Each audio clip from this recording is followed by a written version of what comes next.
Well, we're going to turn our attention for a moment to one of the teachings of Jesus. So if you have your Bible, you can crank it open to Luke chapter 14 as we continue our series on the red letters, the sayings of Jesus.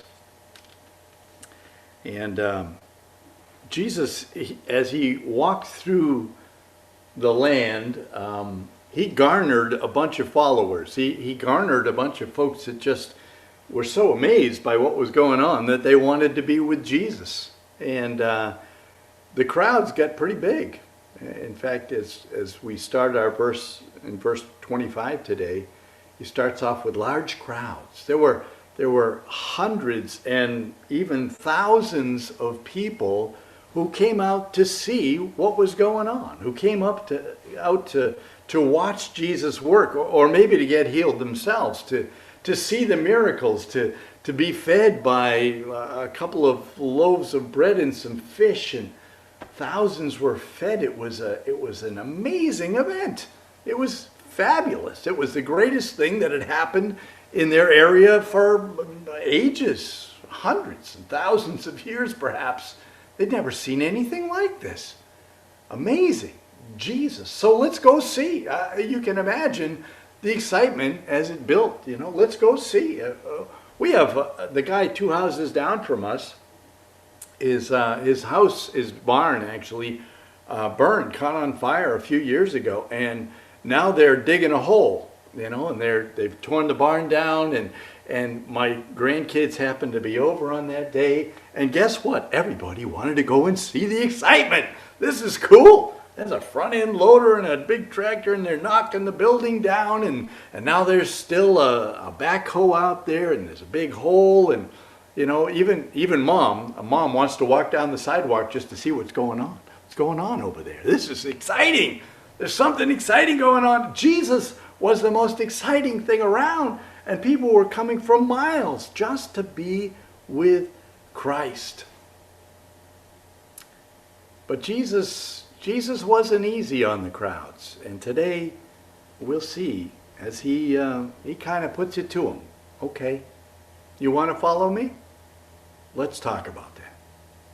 John chapter 14, beginning in verse, let's see, how about we start in verse 25 today. I'm in John, that's why it doesn't look right. John chapter 14 will not work as well as Luke chapter 14. So if I led you in the wrong direction, that's why it didn't look right. Large crowds were traveling with Jesus, and turning to them, he said, "If anyone comes to me and does not hate father and mother, wife and children, brothers and sisters, yes, even their own life, such a person cannot be my disciple. And whoever does not carry their cross and follow me cannot be my disciple. Suppose one of you wants to build a tower. Won't you first sit down and estimate the cost to see if you have enough money to complete it? For if you lay the foundation and are not able to finish it, everyone who sees it will ridicule you, saying, 'This person began to build and wasn't able to finish.' Or suppose a king is about to go to war against another king. Won't he first sit down and consider whether he is able with 10,000 men to oppose the one coming against him with 20,000? If he is not able, he will send a delegation, while the other is still a long way off, and will ask for terms of peace. In the same way, those of you who do not give up everything you have cannot be my disciples. Salt is good, but if it loses its saltiness, how can it be made salty again? It is fit neither for the soil nor for the manure pile. It's thrown out. Whoever has ears to hear, let them hear." Wow. I don't know how that rings with you, but it strikes me as a pretty strong saying from Jesus. He turns around to the crowd that's gathered there, and he says, "Listen, here's what it means to follow me. You want to follow me. You're all here because it's fun. It's exciting. This is an adventure. This is an experience. You've come out to walk with Jesus. But listen, if you really want to follow me, if you really want to get in line with my team and you want to be here, then you need to hate your mother and your father. Well, what? Now, I'm sure that some in the crowd had their mother and their father right there with them. And they're looking, what? I need to hate my mother and my father? And he goes on, and you need to hate your wife and your children. And I'm sure the dude's like, whoa, I'm in trouble. I can't hate my wife. I can't hate my kids. And the kids are all looking at their dads and moms and going, oh no, we're in trouble. Yes, even your brothers and sisters, now they're looking at each other. Yes, even your own life. If you don't hate your own life, you can't follow me. Now we look at that and we go, well, that's hyperbole. You know, that's an extension of reality. It's not really what he meant. It's not what he was saying. And I'd have to agree at some level. It's not exactly what he meant, because when he's asked multiple times in other places, he's, what's the point? And he says, love the Lord your God with all your heart, soul, mind, and strength, and love your neighbor as yourself. And then in other places he says, love your enemies. And then he talks about loving as the core, the centerpiece. And so he's here to rattle the cage. He's here to really get people to stop and think. Guys, your highest priority has to be me. In fact, as Matthew captures maybe the same event or maybe another event where Jesus is saying a similar thing, he says, unless I'm your highest priority, your highest love, not that you have to hate anybody else, but your highest love has to be me. And in the Old Testament, we see this happen, Jacob I loved, Esau I hated. It's a relative term. It's kind of a Hebrewism that would draw this strong dichotomy. In comparison to your love for Christ, your love for everyone else should be very low.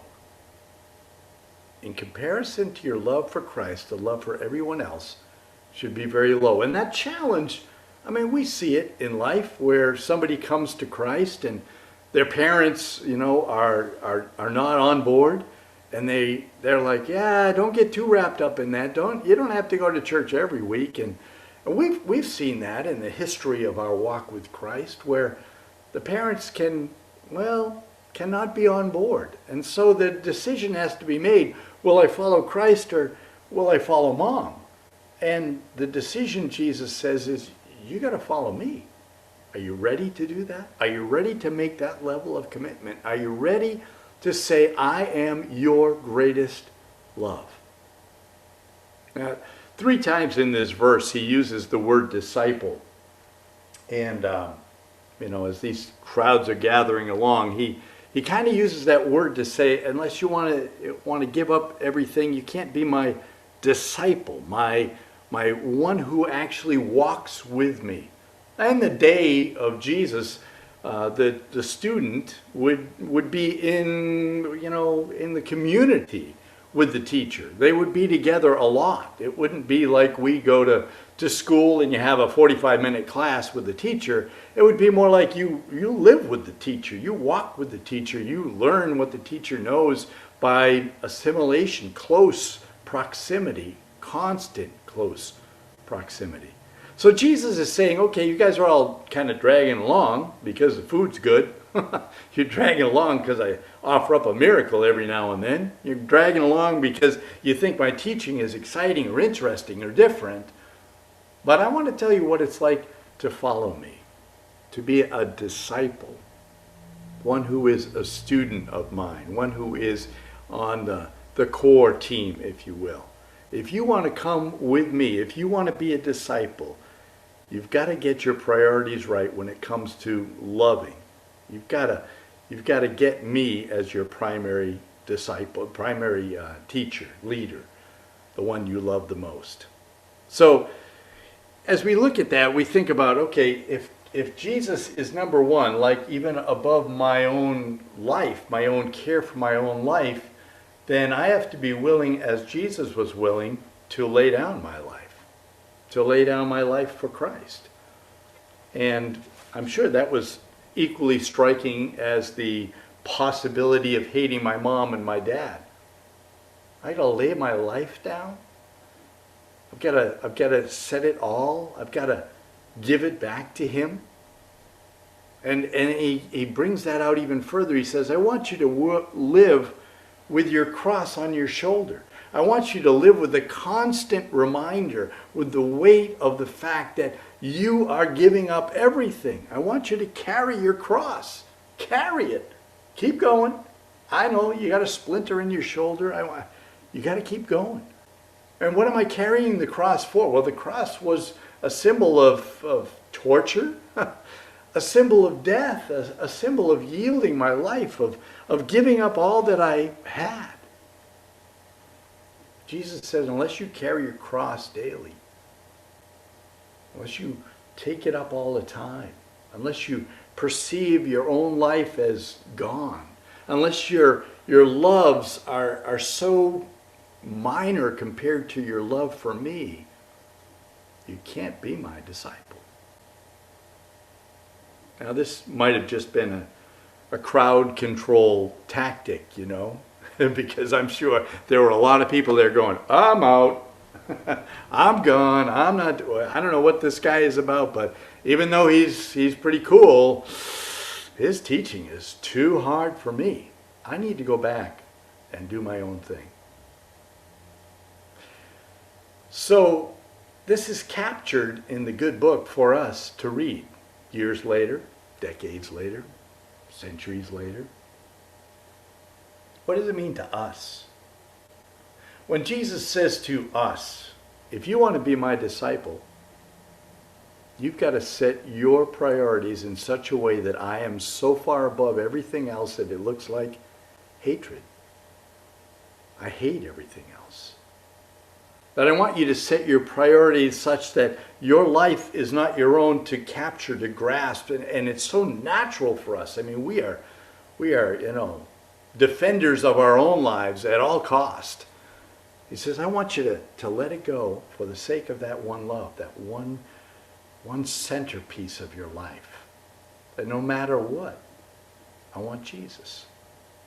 I think that's a big challenge. But he continues the story in this passage, and he continues to kind of throw out more crazy ideas. Suppose one of you wants to build a tower, and perhaps, Jesus walking down the road, the crowds are there, he turns to them, he addresses them, and maybe he continues the journey, and there's a half-built tower by the side of the road. Suppose one of you wants to build a tower. Doesn't he sit down first and figure out whether it's worth it? And maybe that's what was going on in the heads of the people as they're going, is this worth it? This guy is asking me to make him so important in my life that everything else is minor in comparison. Everything else is minor in comparison to Jesus. What do I think about that? Is it worth it? Do I really think that the trade-off here is good? Is it worth the cost to follow Jesus? And so he uses the tower as an example. Well, won't you sit down if you were building a tower? Wouldn't you sit down? I'm sure my neighbor has sat down. He's building that barn out back behind his house. I'm sure he's sitting down and going, how much is it going to cost to build my barn up again? Now, hopefully the insurance company is taking care of him, but it's still, you got to sit down. Have I got the $20,000? Have I got the $50,000? Do I want to take out a mortgage in order to have my barn back? Count the cost.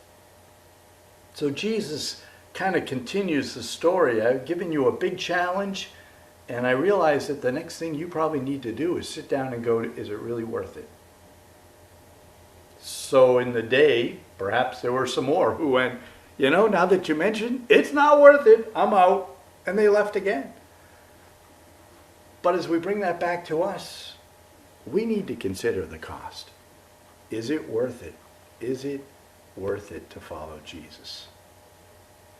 And I guess at some point in here, we've got to evaluate those things. To make him my primary love, what does that mean about the rest of my life? To make him the one that is a higher priority than even life itself, what does that mean to my daily walk? My willingness to give up my life, is it worth it? What do I get out of that? What's the end product? Jesus speaks about the end product here. He goes, so what if you start building the tower and you get halfway done? And then you stop building. You don't have a tower. You didn't make it all the way. And so it speaks of this, not only the counting the cost, but of the continuation of the final fulfillment of what God is trying to do in us. Are you willing to stay in for the long haul? Are you willing to keep at it, to go and finish the race well? Are you willing to? Or you want to get halfway done and quit? Halfway done and I don't have enough to go on. I think the challenge is still there. Still there for us today. Are you willing to keep going? Keep going, keep going, keep going, no matter what the cost? Now, most of us here on the screen today, I think, would be able to say, you know what? I'm going to keep going. I've invested so much in this journey that I'm keeping going. I'm not going to give up now. I'm going to keep at it. And maybe some of us will get to those days where it's so hard, it's so difficult that we might be tempted to go, I'm done.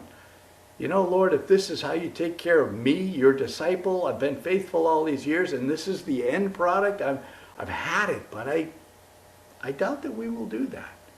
I think we'll hang in there. So counting the cost requires that we understand what do we get in the end, right? Counting the cost versus what I receive. What do I get out of being a Christian? What do I get out of following Jesus? What do I get out of this self-sacrifice? Well, the first thing, obviously, that comes to my mind is my salvation, which I couldn't work out any other way. So when I get to the end of my days, the end of my days, and somebody says, okay, Bill, you got an hour to live, I'm going to know. I'm going to have that hope to cling to. I'm going to know my Redeemer lives and I'm going to live. This day I will be with him in paradise. The hope, the promise is there. I hope that I'm lucid at the end, you know. I hope I don't lose it completely, but I hope I'm lucid so that I go, yes, come on, bring on the end. I'm ready. I'm good. I'm all set. But there are so many promises in the Word of God about the good things that come to those who walk with Jesus. There's so much of what I strive for in other ways that I get if I will yield to Christ. I mean, who doesn't want joy in their day, right? Who doesn't want joy today? I want joy. Bring on some joy. And so we try to find it in other ways. We go to spring break, as somebody was noting this morning. I go to spring break in order to get drunk so that I could have joy. And we find, well, that kind of joy, it doesn't really last. That doesn't really fulfill me. But the kind of joy I get from Jesus, hey, you know what? That's good. That is good and rich and deep and lasting. And it's great to have that. So what God gives us is amazing, and maybe we need to take some time to think about, what does God give me? Maybe we need to consider the good things in order to reestablish our priorities and say, Lord, you are the most important thing in my world. You are the most important thing in my world. And so I will keep you at the highest place, and I will put all other things lower than you. It's worth it to follow you. Well, he goes on and he talks about a king going to war against another king, and the king who's going to war doesn't have enough troops. He's only got 10,000 troops, and the other guy's got 20,000 troops. And if I were the wise king, I'd go, I don't know if we're twice as strong as they are. I think maybe we ought to sue for peace. Let's go down and let's have a little chat. You know, how about I be your friend, you be my friend, and we'll be okay. Okay, that's a good idea.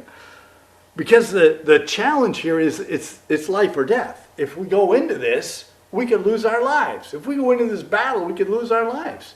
The challenge is that this is a life and death adventure. This is a life and death question. As Jesus turns to the crowd, guys, you're going to war. You understand you're going to war here?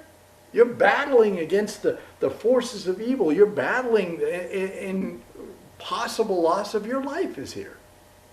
Think of it that way.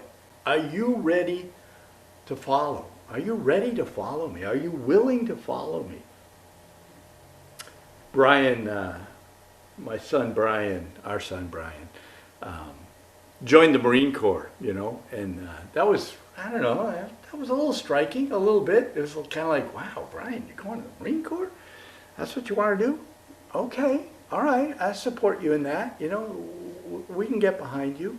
And I can remember going down to his graduation ceremony down there at Paris Island, and seeing all these young guys, down there marching in formation and running and doing all kinds of things, and just recognizing that their motto, they're always faithful, semper fi. Their motto was so, I don't know, it rang as religious to me, always faithful, semper fidelis, always faithful. That's what I'm supposed to be. I'm supposed to be always faithful. And it brought out this idea that when you commit to this battle, you're all in. You commit to the battle. The guys who go to war, they carry tons of equipment. There they are with backpacks that are 50-pounders or whatever, and they're marching with them, and they got the boots and the gun and the ammo, and they're all in. They don't bring anything along. There's hardly any teddy bears in those rucksacks. They're not bringing their teddy bear so that they can sleep at night. They're not bringing any extra stuff. They're bringing exactly what they need for the battle that's at hand, and they are all in. Everything they do has to do with success in the battle. And Jesus brings up this picture. He says, you got to consider this carefully. If you're going to war, you got to consider this carefully. Maybe you need to sue for peace. Maybe you need to get in there and get it the best. You got to be twice as good as everybody else. But either way, guys, if you're going to follow me, you got to be willing to count the cost, to value it out, to make sure that you're willing to go. Are you always faithful? Are you ready to go? Ready to give that up? And finally, he closes off his little passage there with salt, and kind of a turn. It's like, salt. What's that have to do with this? He's been kind of reaching anyway. I mean, we start off with hating your mother, and we go to towers, and then we go to war, and now we're going to salt. And I thought, well, that's pretty interesting, because what he's closing this off with is, this is what you were made for. This is what you were made for. You were made to be salt. You were made to bring the image of Christ into the world. You remember way back at the beginning, he made the man, he made the woman, he said, oh, look, let's make them in our image. To be reflectors of us, to go into the world and be like God to the world, to be the salt, to change the way it looked, the way it tasted, if you will, the way it was preserved and protected. The salt thing was what you were designed for. You're salt, and therefore you should be salty. And if you're not salty, what good are you? You're not doing the basic thing you're supposed to be doing, which is to follow, which is to be a disciple, which is to reflect God.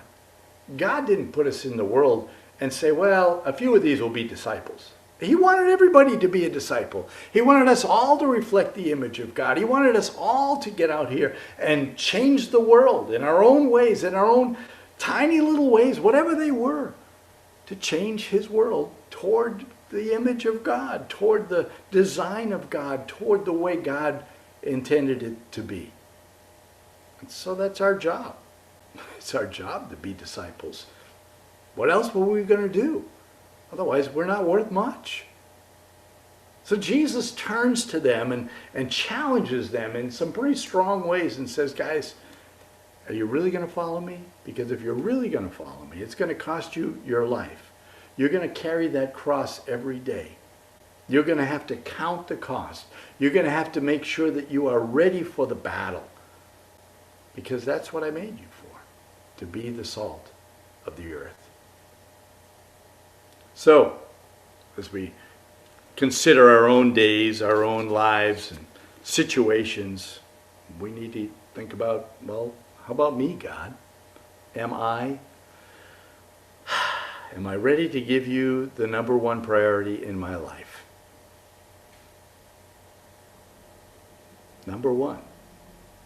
That means when I sit down to think about what I want or what I want to do or what I want to be or where I want to go or what I want to buy or how I want to live this day, this year, these years, I need to stop and ask you, because you're my number one.